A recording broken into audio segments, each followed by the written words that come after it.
Hey, welcome back. So, we've already laid the groundwork for major incident management. But let's be real. In today's world of tangled microservices and super complex cloud systems, just following a process, well, it's not going to cut it. When one little service fails, it can set off this massive ripple effect, right? And that makes finding the root cause incredibly hard. All that complexity, it breeds chaos. And that chaos, it leads straight to the toughest, most frustrating part of the job, the cross-functional blame game. And learning how to navigate that's what separates a simple coordinator from a true incident leader. Oh, we've all been there, haven't we? You can just feel this quote. This is the heat of the moment. You've got a critical service down, tensions are through the roof, and all progress has just hit a brick wall. As a major incident manager, you're not there to just referee this debate. Your job is to break it. This right here, this is the exact moment where you prove your worth. I like to call this the technical tug-of-war. It's really the central conflict in almost every single high-pressure incident you'll ever run. You've got these brilliant teams, but they're pulling hard in opposite directions. So today, we're going to walk through the playbook to manage this friction, to turn all that conflict into focus and get you to a resolution way, way faster. Let's dive in. To make this really hit home, let's jump into a super common scenario, what we call a live incident bridge. Now, if you're not familiar, that's basically the virtual war room, right? The conference call or the video chat where you get all the key teams together to solve the problem. We're about to break down a classic situation that I promise you will run into. Okay, picture this. It's 2 o'clock on a Friday afternoon. Of course it is. It's peak traffic time, and your company's main e-commerce site is failing at the absolute worst spot, the checkout page. Every single minute that ticks by is just money pouring down the drain, and even worse, customers bouncing to your competitors. You are the MIM on that bridge call, and every single person is looking at you for answers. The pressure is on. And there it is. The database team points a finger at the network, and the network team points it right back. Look at this slide for a second. You see how the arrows of blame are pointing at each other? They're not pointing at the problem. Right now, in this moment, all troubleshooting has stopped. They're not collaborating anymore. They're defending their turf. 10 minutes go by, then 20. And you're just burning through time and money while the entire investigation is completely stalled. This is exactly why you need a strategy.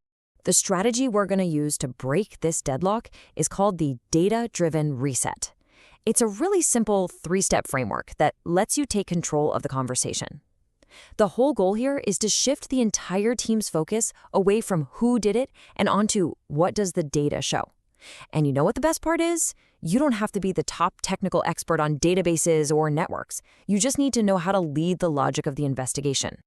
So here they are, the 3 steps. Take a quick look. First, you're going to stop the blame. Second, you'll enforce something called the show me rule. And third, you're going to order a parallel path.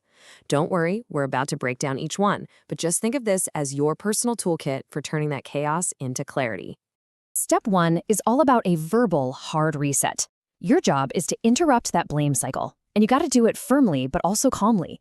You just step in with a clear, authoritative phrase just like the one you see here. Team, we are losing time. Let's stop speculating and focus on where the data stops. See what that does?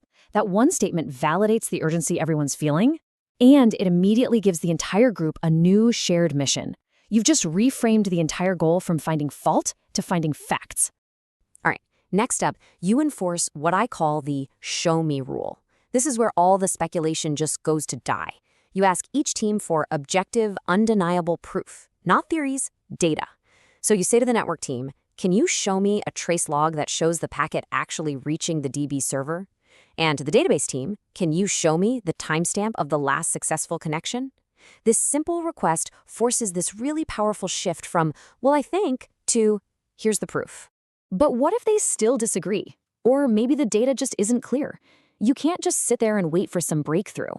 That brings us to step 3, ordering the parallel path. You assign simultaneous actions to both teams. You're not trying to guess the solution here. You are simply creating forward momentum. You say something like, okay, network, I need you to check the ACLs. DB team, you restart the listener service. Let's all check back in 5 minutes. By doing this, you're proving that action is always better than argument. Okay, so mastering these steps, it does way more than just solve the incident faster. It actually fundamentally changes how the technical teams and your leadership see you. This is the real pivot point. the moment you move from just being an incident coordinator to becoming an actual incident leader.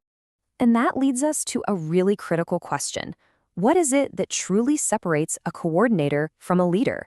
What's the one thing that separates someone who just runs through a checklist from someone who genuinely leads a team to a resolution? The answer, and honestly, this is the most important thing you'll take away from this, is psychological safety. Think about it. Under all that pressure, technical teams are often terrified of being blamed for a huge outage. A great leader consciously removes that fear. The moment you shift the entire conversation from "who did this" to "what does the log say," you create this safe environment where people can actually investigate openly, they can share data without fear of punishment, and they can collaborate to find the real solution. Mastering that skill, that is what tells everyone you're ready for leadership. So here's the crucial thing I want you to remember, especially if you're new to this kind of role. Your job isn't to have the deepest technical knowledge on the call. You don't need to know how to fix the code. Your job is to manage the logic of the investigation and the psychology of the people involved. Think of it this way. You are the architect of the solution, not the builder. So I want to leave you with a question to chew on. What are some of the ways you've seen this blame game play out in your world? And what strategies have you tried to break that cycle? I'm genuinely curious to read about your experiences, so please drop a comment below. In our next explainer, we are going to tackle data-driven post-incident reviews, basically how you use them to make sure an incident like this never happens the same way twice. So make sure you subscribe so you don't miss that one. Thanks so much for tuning in.